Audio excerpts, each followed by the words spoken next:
Hello, and welcome to today's podcast. I'm Sarah.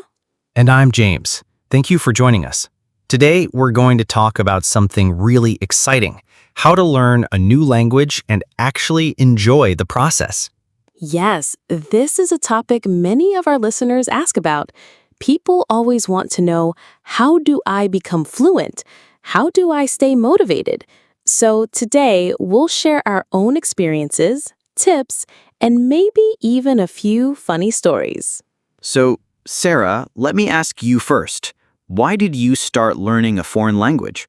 For me, it was travel. I went to Germany a few years ago, and I really wanted to connect with people there. I realized that knowing just a few sentences made a huge difference. People smiled, they helped me more, and I felt more confident. What about you? For me, it was curiosity. I always loved watching foreign movies, and I wanted to understand them without subtitles. Later, I also realized it helps with jobs and meeting new people. Now, a big question for beginners is, where do I start? Good point. I think the first step is learning simple phrases that you can actually use in daily life. For example, greetings, ordering food, or asking for directions. Exactly. People sometimes think they need to know 1,000 words before they start speaking. But honestly, even with 50 useful words, you can survive in many situations. And the confidence you get from using those words makes you want to learn more. Now, practice is another challenge. Many learners say, I have no one to practice with. What do you think?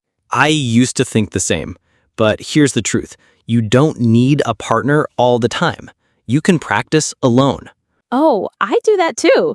For example, when I cook, I describe what I'm doing in the new language. Like, I am cutting the tomato. I am boiling water. Yes, I do that while walking. I look at things around me and name them in the language I'm learning. It feels silly at first, but it works. And if you do have a partner, don't worry about making mistakes. Just speak.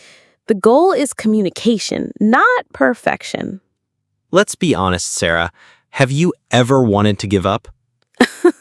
Many times, especially when grammar feels impossible.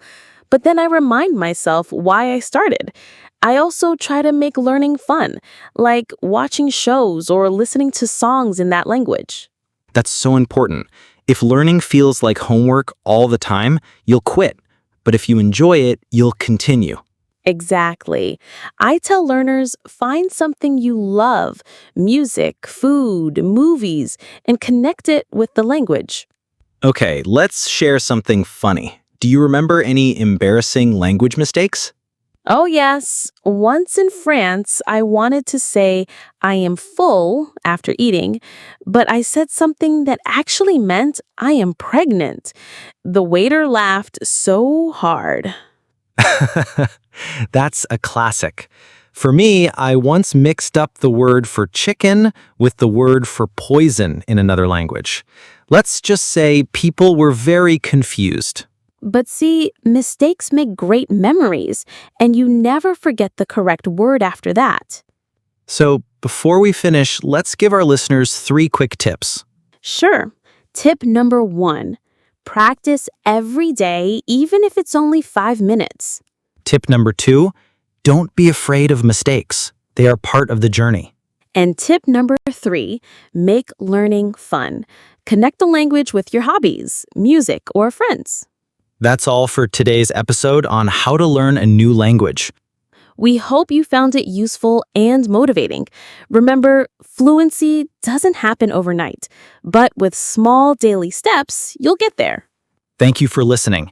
Don't forget to subscribe to our podcast for more tips on learning and self-improvement.